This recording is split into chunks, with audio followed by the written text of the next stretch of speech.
சிந்திக்க சில உண்மைகள். சீனி இல்லாத காலத்தில் சர்க்கரை நோய் வரவில்லை. ஷாம்பு இல்லாத காலத்தில் தலைமுடிகள் கொட்டவில்லை. மினரல் வாட்டர் இல்லாத காலத்தில் சிறுநீரில் கல் வரவில்லை.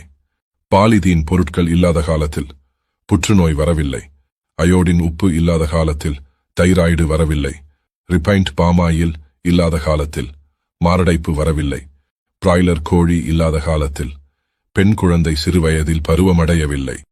மிக்சி, கிரைண்டர், வாஷிங் மெஷின் இல்லாத காலத்தில் சிசேரியன் மூலம் குழந்தை பிறக்கவில்லை. பேஸ்ட் இல்லாத காலத்தில் பல் சம்பந்தமான நோய் வரவில்லை. நாப்கின் வருவதற்கு முன் கர்ப்பப்பை நோய் எதுவும் வரவில்லை. சோப்பு இல்லாத காலத்தில் தோல் நோய் எதுவும் வரவில்லை. ஆங்கில வழி மருந்துகள் வருவதற்கு முன் நோய்கள் அதிகம் வரவில்லை. தாய்மொழி மூலம் கல்வி கற்கும் வரை சிந்தனை திறன் குறையவில்லை. இதற்கு எல்லாம் காரணம் வியாபார நோக்கம் மட்டுமே.